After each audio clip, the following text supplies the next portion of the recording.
Oi, turma, tudo bem? Voltamos. Então, hoje a gente vai falar, né, dar continuidade aos fundamentos de sistemas digitais. Só que agora a gente vai adentrar as operações básicas que a gente comentou anteriormente, que é a AND, a OR e a NOT. E nós vamos falar também do como é que se dá essas operações lógicas nos circuitos digitais. Tá? Porque a gente tem circuitos digitais que executam essas operações lógicas, tá bom? Então, vamos começar a falar da porta lógica AND, tá?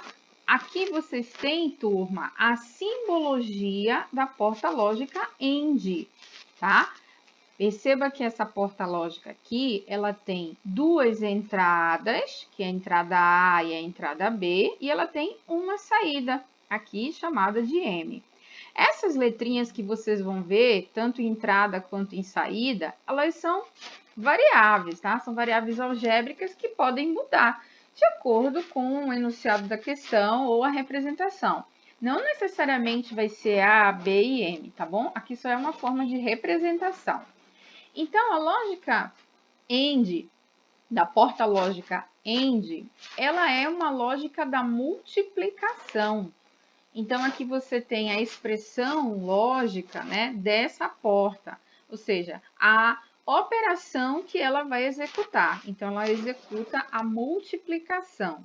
Então, você percebe aqui que o M, então, vai ser igual a A AND B. Ok, turma? A AND B. Então, o sinal de multiplicação é lido como AND ou E, né? É chamado de AND ou E, ok? Aqui embaixo, a gente tem o quê? A gente tem a representação dessa lógica, da porta lógica AND, através de um circuito simples, onde vocês têm aqui, ó, a entrada A, né?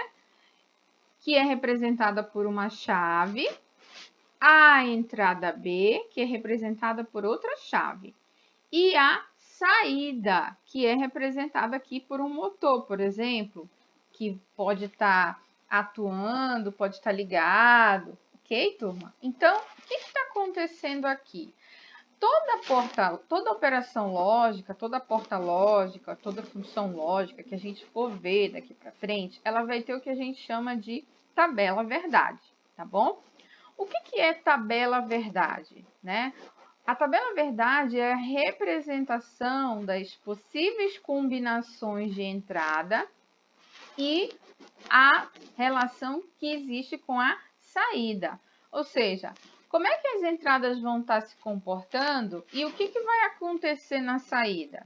Então, essa representação, ela varia de operação lógica, ou seja, ela varia de porta lógica. Cada porta lógica, né, cada operação lógica tem a sua respectiva tabela verdade.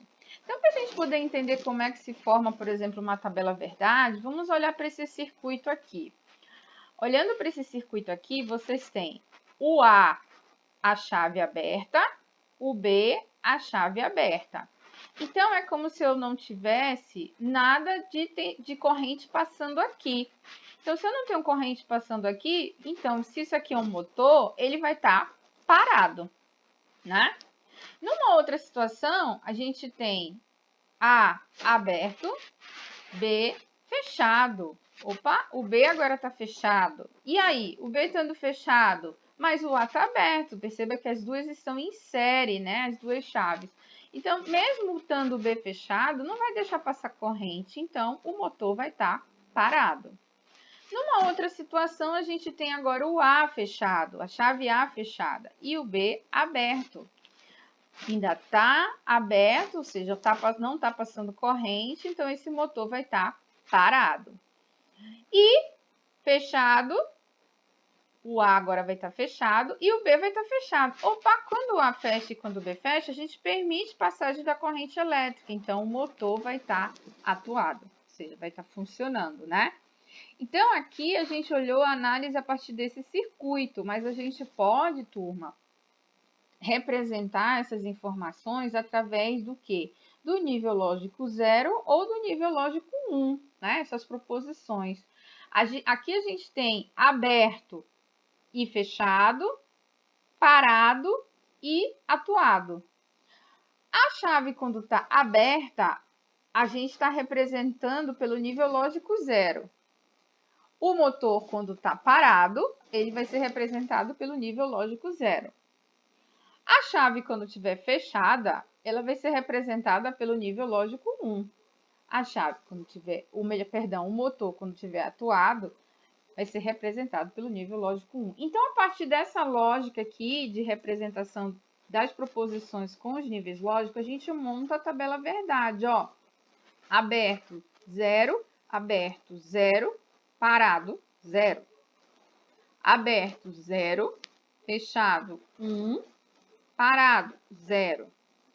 Fechado, 1, aberto, 0, parado, 0. Fechado, 1, fechado, 1, atuado, 1. Então, essa aqui, turma, é a tabela verdade da porta END. Perceba que eu só vou ter nível lógico 1 na saída quando as duas entradas forem também para nível lógico 1. Ou seja, quando A e B forem 1. Eu tenho 1 na saída, tá bom? Então, as duas têm que estar verdadeira, né? As duas têm que estar em alto para eu ter nível lógico alto na saída. Tá bom, turma?